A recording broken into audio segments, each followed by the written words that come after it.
Hello जय Hind defence aspirants. CDS 2 2023 के exams हो चुके हैं एंड हमारे फ्यूचर एस्पिरेंट्स ऑलरेडी सीडीएस 1 2024 की तैयारी में जुट चुके हैं। ऐसे में बहुत से एस्पिरेंट्स के मन में सीडीएस 1 2024 की एलिजिबिलिटी क्राइटेरिया को लेकर कई सारे सवाल आ रहे होंगे। आज की इस वीडियो में हम आपके उन्हीं सवालों के जवाब लेकर आए हैं, इसलिए इस वीडियो को अंत तक जरूर देखें क्योंकि आज हम डिस्कस करने वाले हैं सीडीएस 1 2024 के एलिजिबिलिटी क्राइटेरिया के बारे में। तो चलिए वीडियो को शुरू करते हैं। सीडीएस एग्जाम यूपीएससी द्वारा कंडक्ट कराया जाने वाला वह डिफेंस एग्जाम है जिससे आप Indian military academy, officers training academy, Indian naval academy या इंडियन एयरफोर्स एकेडमी में कमीशन्ड ऑफिसर के रूप में रिक्रूटमेंट प्राप्त कर भारतीय सेना का हिस्सा बन सकते हैं और देश सेवा में अपना महत्वपूर्ण योगदान दे सकते हैं। सीडीएस एग्जाम वर्ष में 2 बार कंडक्ट कराया जाता है और इसके 2 भाग होते हैं। सबसे पहले आपको सीडीएस रिटन एग्जाम क्वालिफाई करना होता है। जो एस्पिरेंट्स सीडीएस रिटन क्वालिफाई कर लेते हैं उन्हें सर्विसेज सिलेक्शन बोर्ड यानी कि एसएसबी इंटरव्यू के लिए शॉर्टलिस्ट किया जाता है। जो एस्पिरेंट्स एसएसबी क्रैक कर रिकमेंडेशन हासिल कर लेते हैं उन्हें फाइनली अपनी चयनित अकेडमी में एडमिशन प्रदान कर दिया जाता है। चलिए आगे बढ़ते हैं और जानते हैं कि सीडीएस के थ्रू आप किन कमीशन सर्विसेज के लिए एलिजिबल हैं। सीडीएस एग्जाम के लिए एलिजिबल होने के लिए आपको एक रिकॉग्नाइज्ड यूनिवर्सिटी से ग्रेजुएट होना होगा। साथ ही अगर आप एक ग्रेजुएशन अपीयरिंग स्टूडेंट हैं तो भी आप सीडीएस एग्जाम के लिए अप्लाई कर सकते हैं। सीडीएस के द्वारा मेल्स के लिए permanent commission and short service commission दोनों ही ऑप्शंस अवेलेबल है। वही दूसरी ओर फीमेल्स के लिए सिर्फ शॉर्ट सर्विस कमीशन का ऑप्शंस अवेलेबल है। जो मेल कैंडिडेट्स परमानेंट कमीशन के साथ इंडियन आर्मी ज्वाइन करना चाहते हैं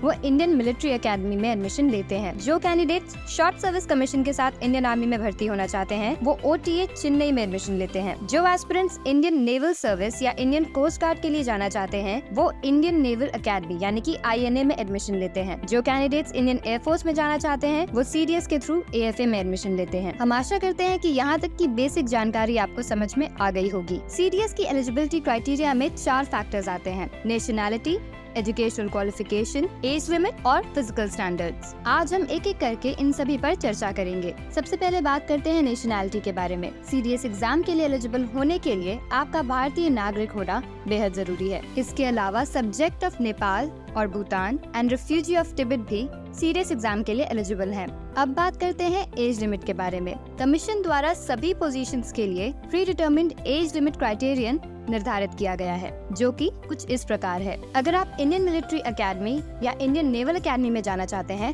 तो आपकी एज लिमिट 19 से 24 के बीच होनी चाहिए। आपका डेट ऑफ बर्थ 2 जनवरी 2001 से 1 जनवरी 2006 के बीच का होना चाहिए। अगर आप एयरफोर्स एकेडमी में जाना चाहते हैं तो आपके लिए एज लिमिट है 20 to 24 इयर्स। तो आपका डेट ऑफ बर्थ 2 जनवरी 2001 से 1 जनवरी 2005 के बीच होना चाहिए। साथ ही ऑफिसर्स ट्रेनिंग एकेडमी मेन एज लिमिट है 19 to 25 इयर्स एंड आपकी डेट ऑफ बर्थ 2 जनवरी 2000 से 1 जनवरी 2006 के बीच होनी चाहिए। ऑफिसर्स ट्रेनिंग एकेडमी विमेन के लिए एज लिमिट है 19 to 25 इयर्स एंड आपकी डेट ऑफ बर्थ 2 जनवरी 2000 से 1 जनवरी 2006 के बीच होनी चाहिए।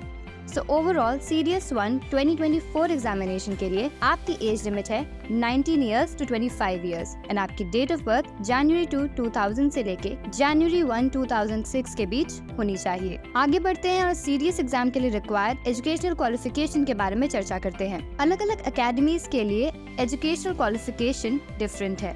हम एक एक करके सभी को जानेंगे। अगर आप आईएमए या OTA both men and women के लिए अप्लाई करना चाहते हैं तो कैंडिडेट का किसी भी स्ट्रीम से रिकॉग्नाइज्ड यूनिवर्सिटी से ग्रेजुएट होना जरूरी है। अगर आप आईएनए यानी कि इंडियन नेवल एकेडमी के लिए अप्लाई कर रहे हैं तो आपके पास किसी रिकॉग्नाइज्ड यूनिवर्सिटी से इंजीनियरिंग की डिग्री का होना जरूरी है। अगर आप एएफए यानी कि एयरफोर्स एकेडमी के लिए अप्लाई कर रहे हैं तो 10+2 यानी कि 12th स्टैंडर्ड में आपके पास फिजिक्स एंड मैथ सब्जेक्ट्स होने चाहिए। साथ ही साथ आपके पास कोई भी graduation degree and preferably bachelors of engineering degree होनी चाहिए। हम आशा करते हैं कि आप सीडीएस 1 2024 के एलिजिबिलिटी क्राइटेरिया को स्टेप वाइज समझ पाए होंगे। साथ ही हम आपको बता दें कि बहुत जल्द हम सीडीएस 1 2024 के एलिजिबिलिटी क्राइटेरिया फिटनेस स्टैंडर्ड्स के ऊपर आपके लिए एक डिटेल्ड वीडियो लेकर आएंगे। तब तक के लिए हमारे चैनल के साथ जुड़े रहें। वीडियो पसंद आया हो तो वीडियो को लाइक करें, चैनल को सब्सक्राइब करें एंड बेल आइकन जरूर दबाएं। Thank you very much. जय हिंद।